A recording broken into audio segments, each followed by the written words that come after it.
Professor Minier, welcome to BRI Dialogues. It's September 20th, 2022, and we're excited to have you with us.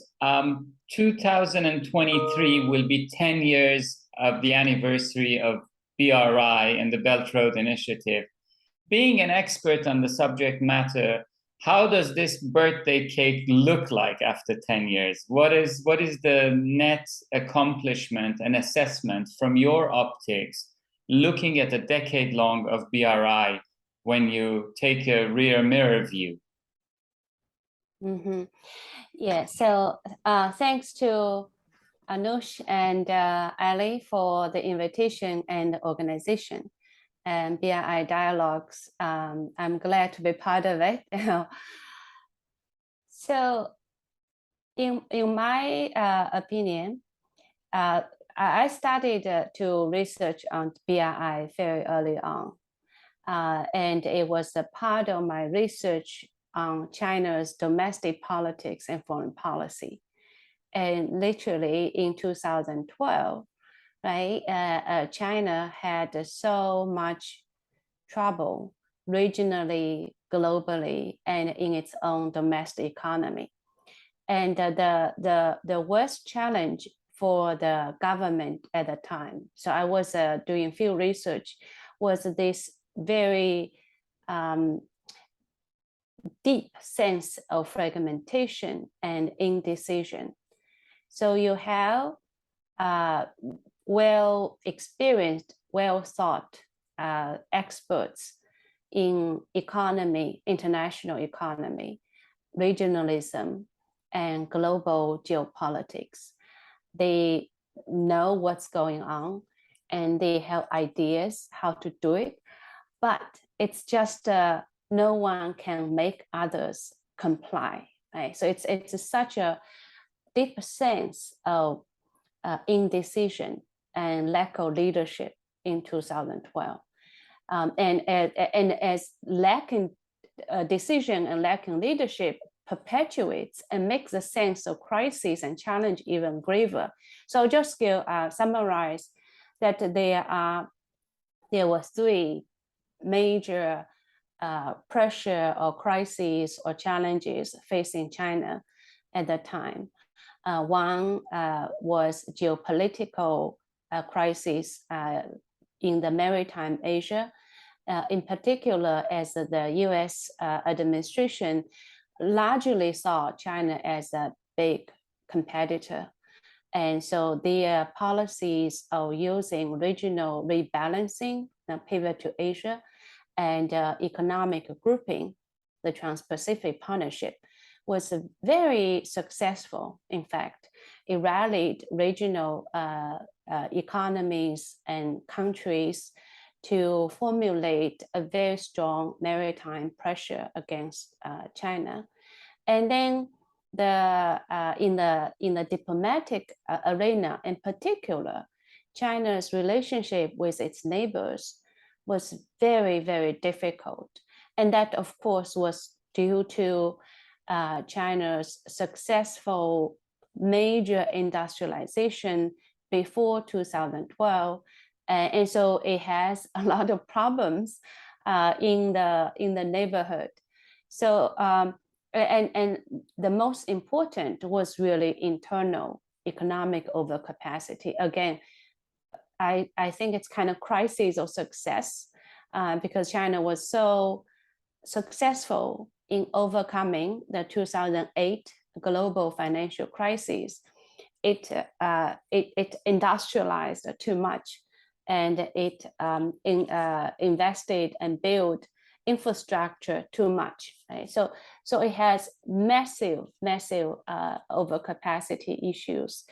And then you have, as I said, the state agencies and think tanks, scholars, experts, they were proposing to address the US pressure that China goes west, right? Avoiding escalation on the maritime domain, and to address regional tensions.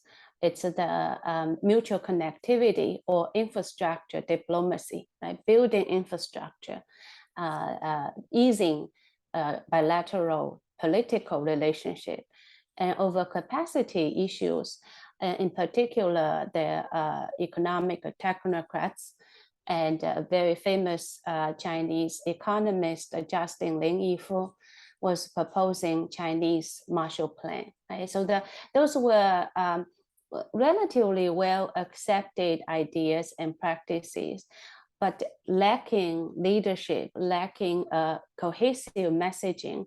So it was largely inaction, and as a crisis was deteriorating.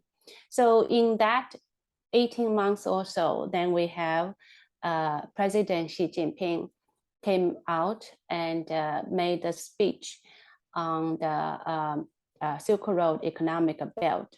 That was just a turning point. It changed. It's a game changer. So some people call it, actually in Pakistan, called game changer in Pakistan, right? But it's really game changer within China. And so now the strategists, diplomatic practitioners, and bankers, commerce professionals, they now have something relate to. And the Maritime Silk Road actually was available beforehand.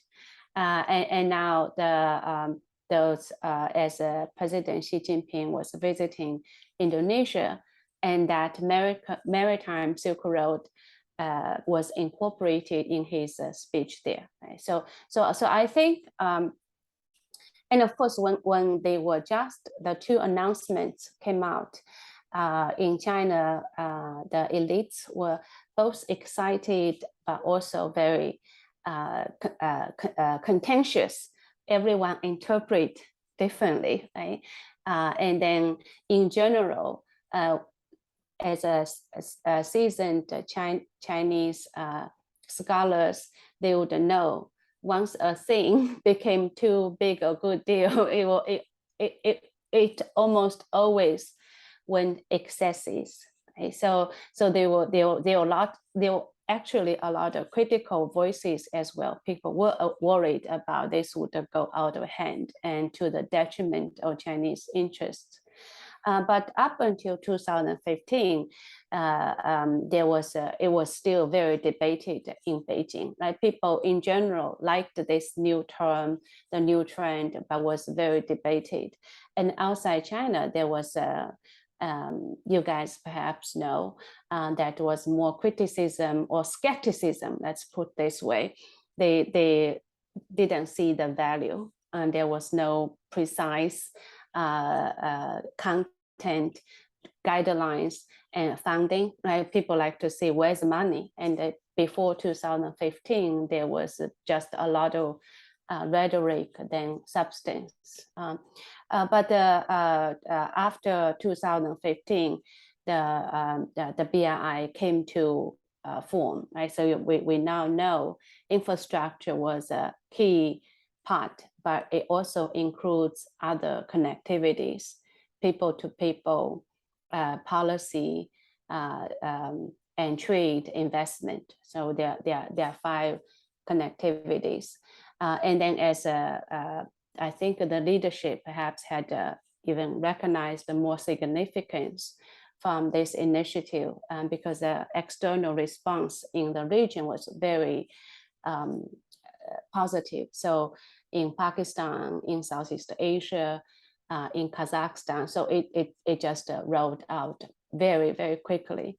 And we also know anything when China does it, it does it to in an oversized manner. Right? So you have local governments coming up with their own proposals, projects, investments, investing domestically, across border and outside.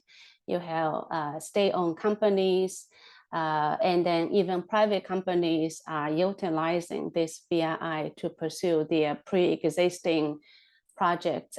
And some of the projects really should be revised or paused or stopped. Right? So, and as they move out in order to kind of hurrying to achieve project completion, and the ramifications was really not well thought. So we begin to see this tug of war, and China was promoting BRI, and then some of the recipients were very eager to embrace BRI, but we do see backlash and criticism, in particular from Western-led NGOs and opposition groups in the recipient countries.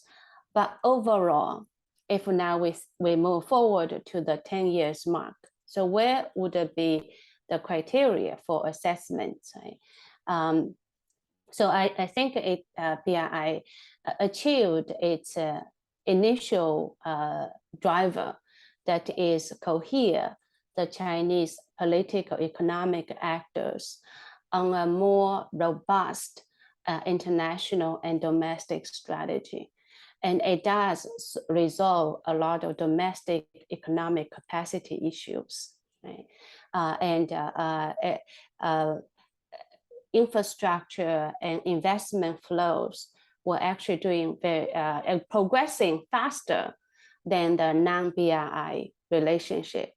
And in terms of international presence and diplomacy, if we use BRI MOUs, like the documents signed between China and other countries on BRI, as one type of BITs, trade agreements or investment agreements, then China had almost no or very few BITs, bilateral trade agreements. And this time, the BRI, I think the recent reports said it has 140 plus countries, and then 60 plus international organizations signing BRI. So if we want to tell a successful story, which I think next year it will be the successful story at 10th anniversary, then you do have lots of data and evidence to back it up. Min, I don't think we could have had anybody who could have given us a detailed summary of BRI, its genesis and progress in 10-15 minutes better than you. So that's brilliant. I'm interested in what you're saying about, but we had OBOR before, of course, BRI came on board, and we had the Silk Roads and so on. Had been, if you like, it was in the psyche of China before President Xi formalized it in a way that he did.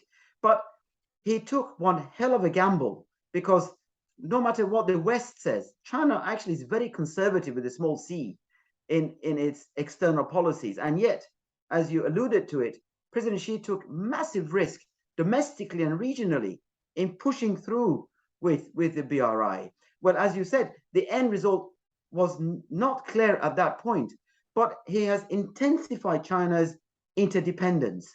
Do you think China is ready going forward, given the crises that we are now in internationally, economically, and geopolitically, to manage the forces that President Xi has now unleashed on the Eurasian scale?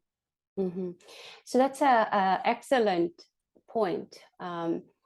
I think it's very important to separate BRI and China's foreign policy, which is a bigger subject, and then China's relationship in the world, in particular, the geopolitical relationship with advanced democracies separately, because that has less to do with BRI than China's national rise and power projection beyond BRI, right? So but BRI is really significant, but I don't think President Xi, in terms of, and this can come down to his overall grand strategy is much bigger and has many puzzles, right? BRI as one. In each puzzle. He, I think, was not taking too much risk, and his political mobilization tactics and style and politics in China are relatively consistent, additive, expansionist, but not too expansionist. So take a BRI as an example. He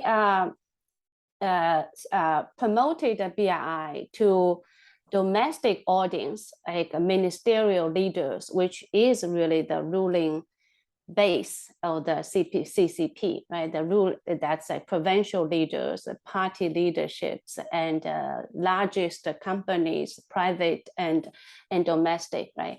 So he project to them that BRI is like two wings, right? Oh, this China rock or eagle and this mythic bird. And that speaks to the Chinese. And so the idea is China should now be more outward looking, go out, right? Flying farther, flying higher. And this, of course, was very intuitively acceptable and attractive to China, but it's also a continuation of the previous strategy since 2001, the go out policy by President Jiang Zemin, right? And so like each time when the Chinese domestic overcapacity occurred, and in the short term, you either introduce privatization or bankruptcy that would be too costly for the political leader. They typically try to encourage the companies and local governments, but also the state-owned banks to finance the various projects of going global. But it's another way of restructuring domestically, right? So it kind of allowed this political economy force to work. It's unlike the Marshall Plan, for example. If you think about a pure like expansionist external project, then it will be like a Marshall Plan, right? The Congress allocate, specific part of funds and then be used to do projects overseas. BRI was not like that. It was more giving the directions and incentives for local governments to pursue more sustainable and with potential to linking up international projects. And because it was expansionary and coalitional building, so quickly, so if we think about 2015 as President Xi's sizing out and how popular BRI would be, how much legitimacy and support he could get from the BRI. I think by the end of 2015 and then 2016, it was very clear, right? And so he began to, and the Chinese think tanks strategies also begin to use BRI more and more consistently, more strongly. So the diplomats, when they are developing projects with foreign partners, they begin to push for BRI. So 2017 at the World Economic Forum in Davos, right? President Xi was making this globalist argument, and BRI was part of this globalist vision. So, and then as China's relationship with the US and India and Japan and Australia became much more contentious, right? But the Americans or and some people will argue that's because China overextended or overpushed the BRI. But there are ample evidence or the logic in Beijing, it didn't work this way, right? To them, the relationship with advanced democracy would get very, very contentious sooner or later.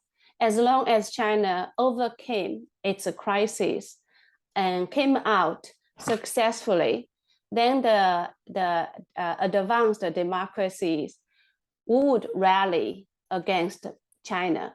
And so BRI can offer an alternative strategy that China actually can get credits and get a popularity and build a new relationship with countries in the South and in parts of the developing and developed Asia.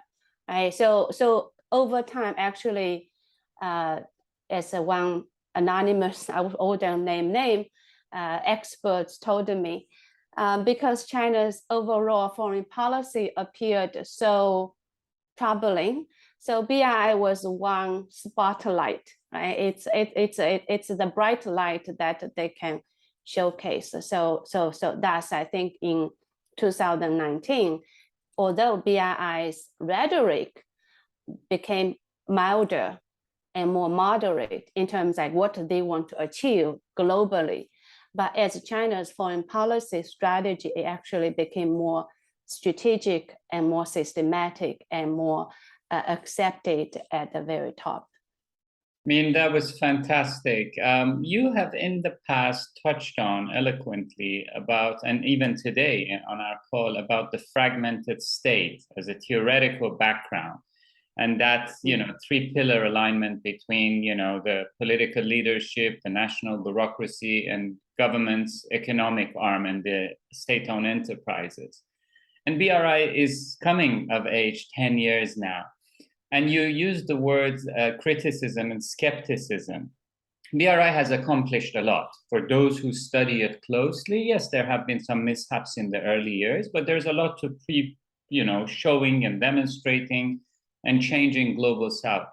How much of a reverse feedback do you think is going up to the, President Xi, and how involved is he in BRI at the macro level about the skepticism, and how well has BRI worked as a crazy glue between those three fragmented elements that you were talking about? Yeah, so I do see fragmentation as a defining feature of China's political economy, with exception of the military compound, right, or the very core top leadership. So there are a few areas that fragmentation would not be or would be largely managed, and those pertained to the national survival, territorial integrity, and the very top political leadership succession. But most of the technology policy, economic policy, foreign policies in China are subject to the fragmentation.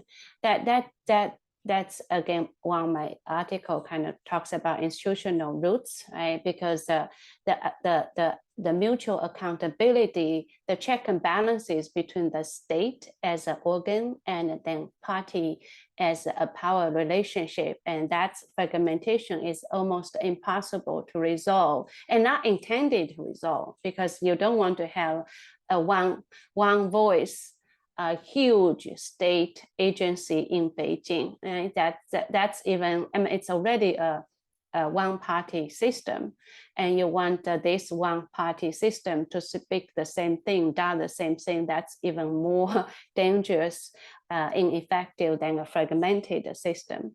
And the second part is, again, the central-local relationship is in the design, but also it's a reality, right? Because China does have very large different localities, and the local governments are both the selectorate of the leaders, and then they are appointed by the leaders, right? So once the appointment is done, then the localities actually are the implementers of policy, and they have to reflect the local conditions. So institutionally and just by reality, fragmentation cannot be resolved. And in terms of BRI, it's the same. If you want to make a BRI a broad enough grand strategy, then it has to reflect these many different important interests in China. And if you want to eliminate fragmentation, then it will become either reflecting one special interest group, right?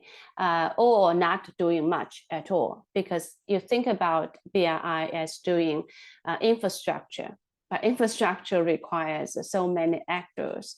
If there were no local government's participation and there's various state-owned banks, but that's a whole system, right? National, local, different types of investor system. And on top of that, there's armies of state-owned companies and private manufacturers. If you don't offer enough very fragmented interests to mobilize them, then any infrastructure, large infrastructure, is very unlikely to be conducted in a consistent manner. And same thing goes to the special economic zones, right? So a part of BRI actually is trying to replicate China's special economic zone industrialization abroad. So that requires ports, exporters, importers, managers of the zone. And these are localized coalitional groups. So my point is that you cannot be resolved. And China, despite the change, so for example, they do want to be more articulate, trying to at least like some of the entirely non-BRI projects to be off the list, right? So this is something that they try to do. But one thing they don't want to see, like there's pure private economic actors, for example, Right. buying real estates, Right. or casino runners, right? Or real estate developers. And some of them are just purely non-state affiliated private economic activities. But in this mix of mobilization from 2017 or 15 to 2018-ish, right? A lot of these private entrepreneurs and very optimistic entrepreneurs, they utilize the BRI brand to push for the projects to excess and borrow money from the government fund without much scrutiny. And once they create problems, for example, pollutions in Cambodia, right? Social exclusions here and there, that has little to do with BRI than private market entrepreneurial behavior. But that's often branded as an image issue for China. So there are two aspects. I think they can try to set up enough laws, regulations, scrutiny to kind of minimize these unintended aspects of BRI over commercialized or false BRI. But on the other hand, if it's China doing BRI, then the type of fragmentation and the diverse actors carrying out the mixture of business and political and social projects, that cannot be addressed. That's just the nature of the Chinese political economy. Beautifully unpacked and repackaged for us. I mean, that was fascinating. You've mentioned geopolitics and grand strategy several times. And if I may, I just want to explore those with you in a minute. So let's go back to 2020, 5 years of success of the BRI from 2015. And then we have a series of what might appear as setbacks from Beijing's perspective. First is COVID-19. Then it's this vacuum created in Afghanistan with American withdrawal.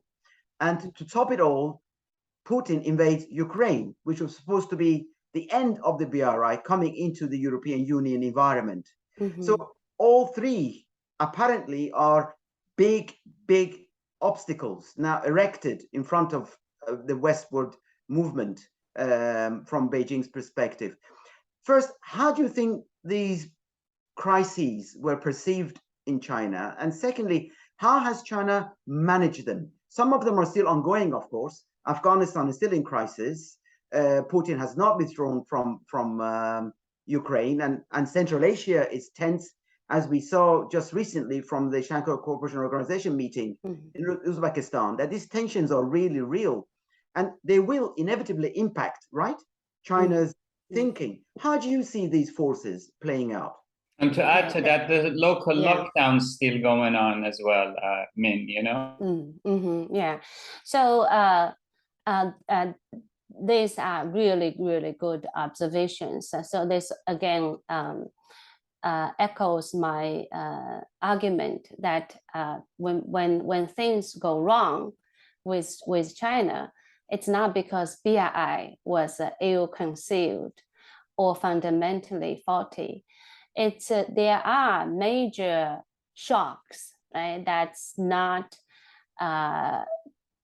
anticipated by China or is beyond China's control.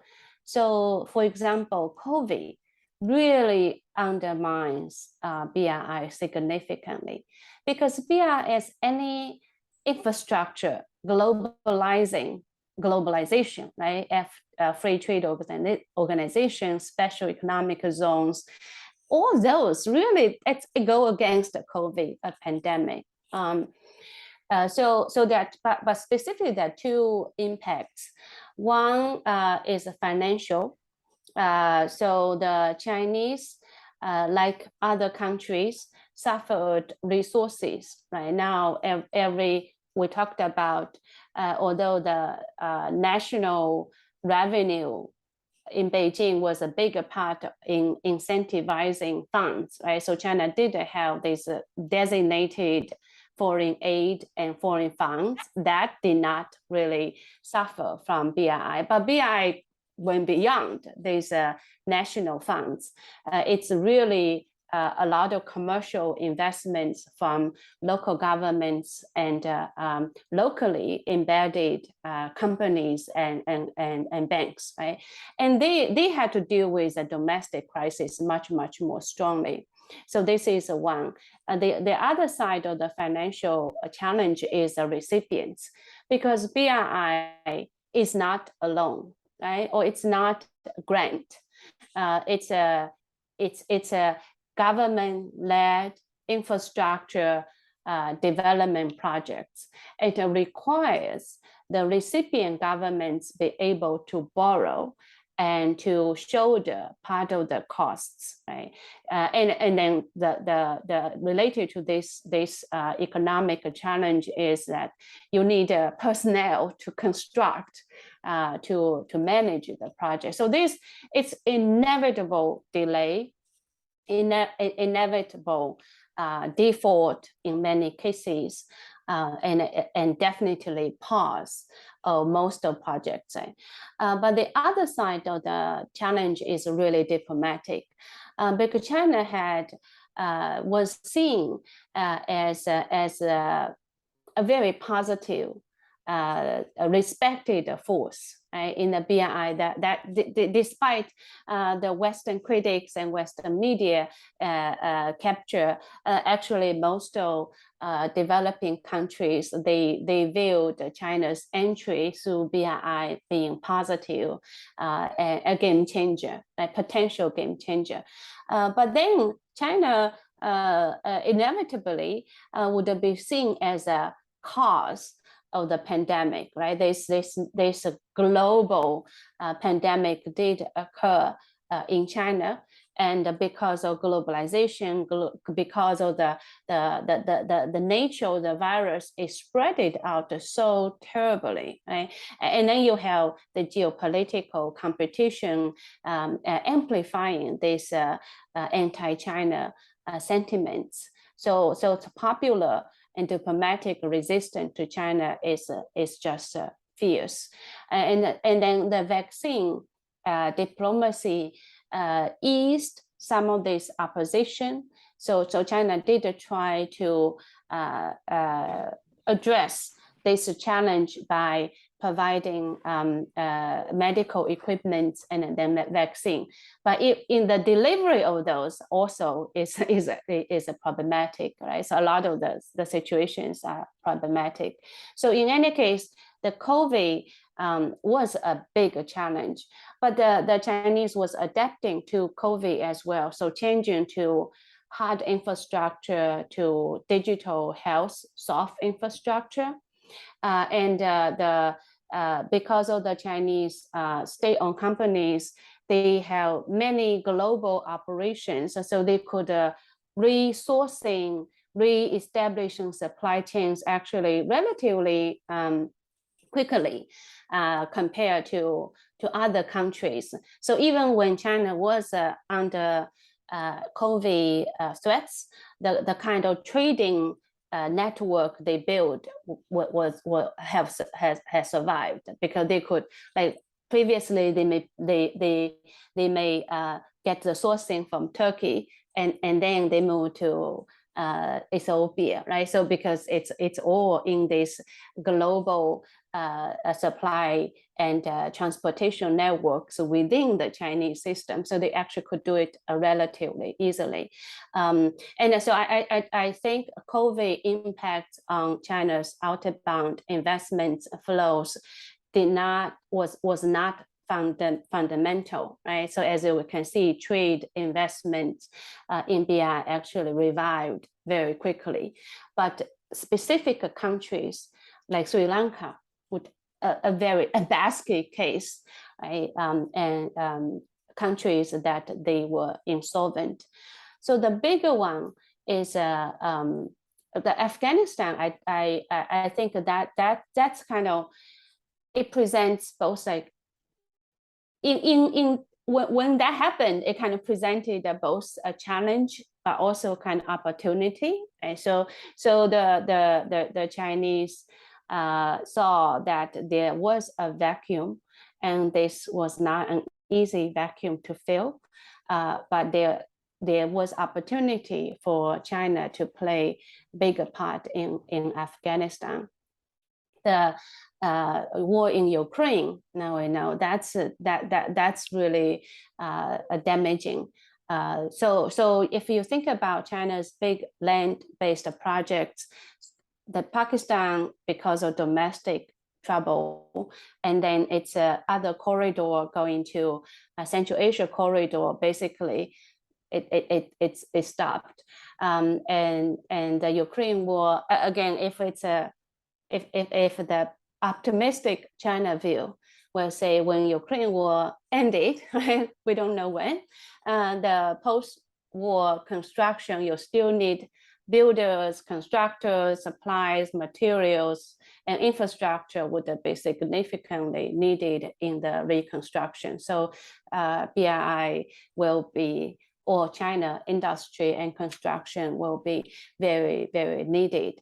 But so far, that part, right? This is the big geographical space that's now under war rather than under construction. I mean, this is fascinating. Anush eloquently brought up the subjects of COVID, Afghanistan, and war. One thing we have no control over, not the first superpower in the world, nor the rising power in the world, and objects in the mirror are closer than they appear, as they always say, is the climate change. China-Pakistan economic corridor, now 1/3 of Pakistan is underwater, 35 million people have been affected, 1.7 million families, submerged in more ways than one. how big of a challenge can climate change be to BRI ambitions? And is there, I have a two-part question for you there. And is there, in your view, this propensity that China is now along BRI, not only a partner in infrastructure development, but a companion for the global South? And if that is the case, through your studies at Boston University, are we going to see write-off or restructuring and forgiveness of the outstanding debt from some of these countries because it's beyond their control and climate change is the biggest challenge?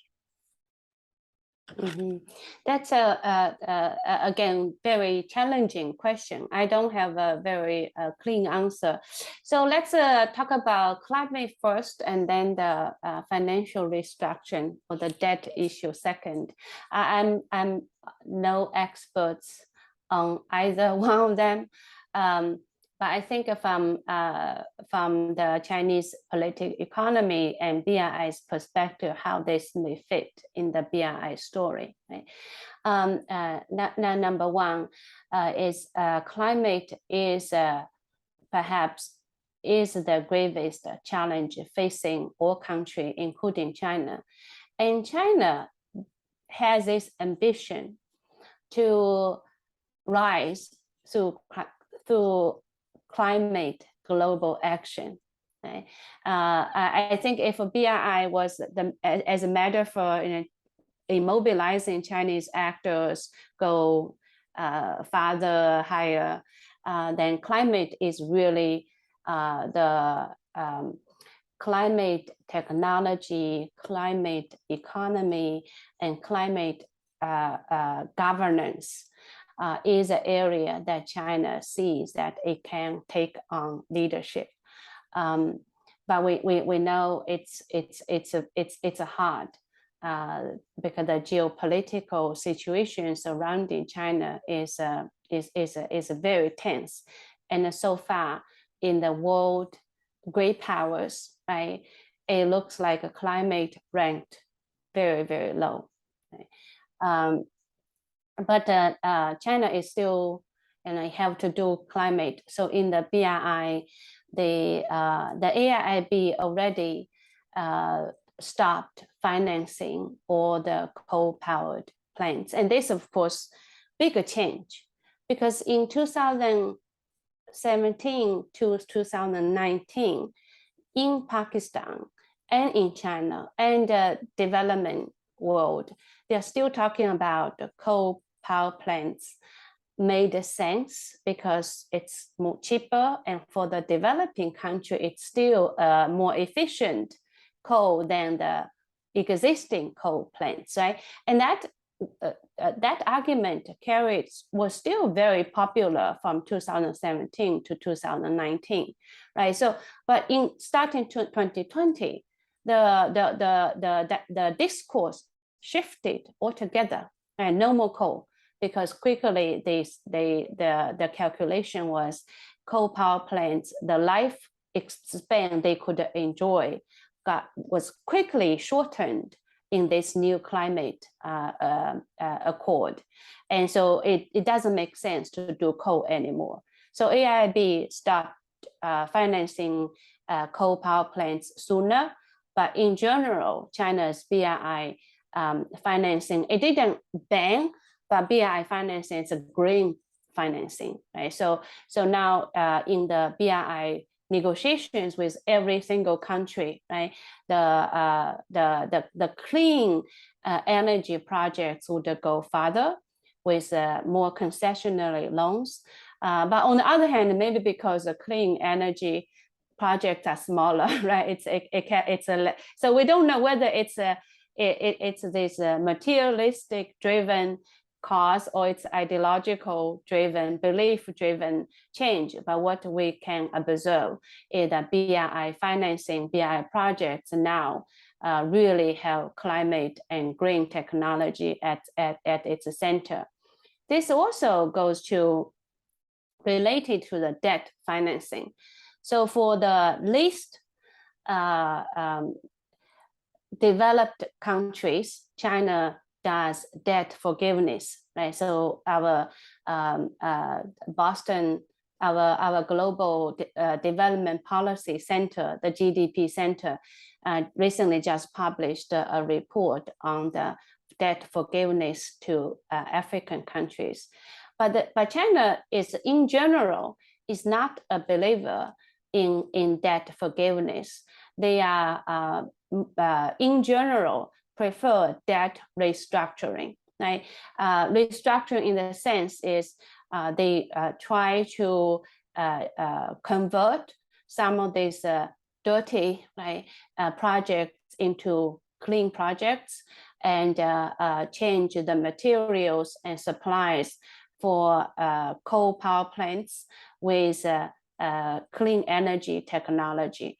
Because now in China, what they want to export or promote is the clean technology and related materials and goods. The coal and coal-related technology and infrastructure is largely being accepted to be phased out.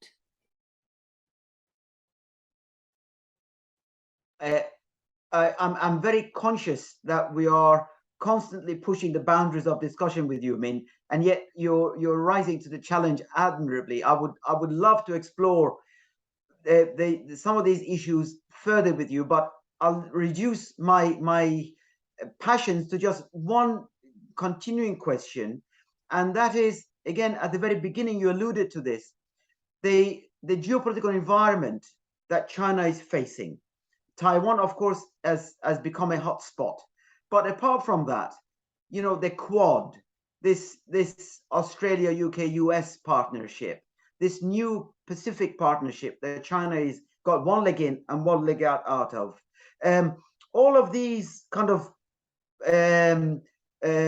stews are brewing around China. Is China now moved to a point where it is sufficiently confident of its domestic environment to then begin to deal with these challenges, or is the focus still very much domestically driven, do you think? Mm-hmm. Yeah, that's a excellent question. So in China, domestic and international politics or securities are really linked. The Taiwan situation is so significant and almost unnegotiable from China's foreign policy perspective, is because of its significance domestically, right? And China's cracked down on Xinjiang and the reimposition of national security in Hong Kong was largely driven by domestic concern. They felt China in today's geopolitical context was too vulnerable, too porous to international forces, right? And so I think this is my wild guess.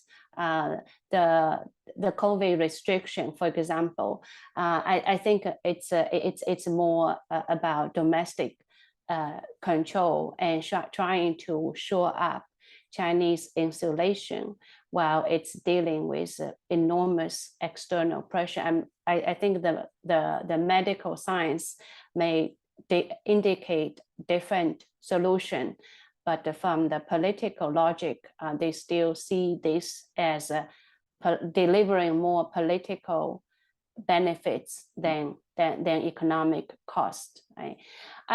On the other hand, I think China is fairly confident. Well, they have to modify its ambition for sure, because the U.S. Indo-Pacific strategy is also very successful. And I studied this, and the U.S. is just a very experienced great power. The Indo-Pacific strategy really embodies the best American grand strategy. The military element, repositioning and deterrence, reshoring, onshoring, and as well as AUKUS as a joint development of the nuclear submarines. Right? So the military component is very resilient and strong. And then the diplomatic one, China, US, Japan, India, Australia, right, in the Quad framework. These are four most important players in China's neighborhood, and they share geopolitical differences with China. They impose collective ideological containment of China. Right? So extremely important diplomatic alignment against China. That's bigger than the traditional alliance relationship that the US already has. And then economically, the IPEF, I think is actually proceeding surprisingly well. The US is also copying some of the playbook from China. They use more precise words and a lot of incentives, mobilizations, and using incentives in Americans' huge investments in supply chain restructuring and new technology, etc. Right? So it really builds this atmosphere for restructuring economic relationship to create pressure on China. But so the US is really playing an excellent geostrategic game against China. But I think China remains confident. And here are the sources for its confidence. One, I think China believes that no matter what the US says, US relationship with its with a Quad and a particular regional economies are just not the same. Right? So within Quad, Australia, India, Japan, they all have different objectives with China. And beyond the Quad, South Korea and even EU and in particular ASEAN really is a very different positioning with China.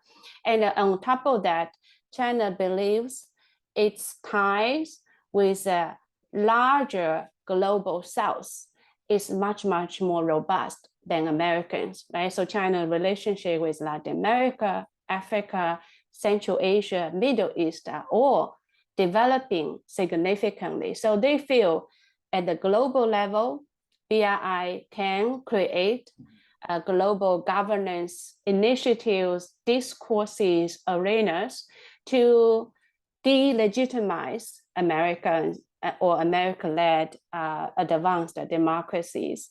And then regionally, near China's neighbor, then the Chinese has been operating in these different countries much, much more densely. Right? So they can play the local game.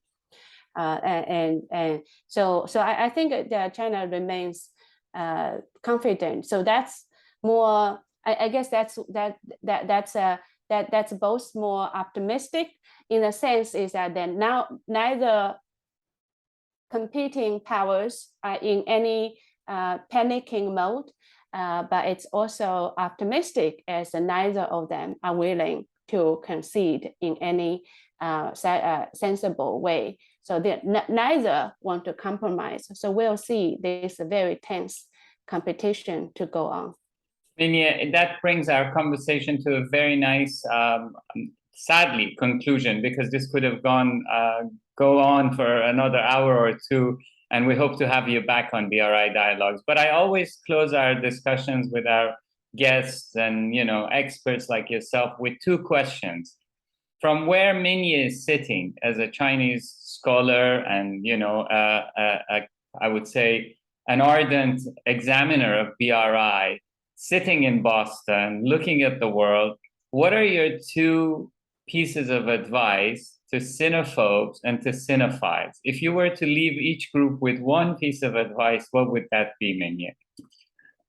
Well, actually, that's a very hard question. I don't have any suggestion to them. I only have one sentence, which I also use it for all my classes in the first class. That is, the world is not black and white, and the two opposite dimensions and two opposite logic can both be true at the same time. So Santa Fe, you have your raising logic, and supporters, they also have clear logic. So what I tell my students is, what we want to know is why there are these two both logical, correct logic existing in the world, and you don't have to agree with one or the other. Absolutely brilliant.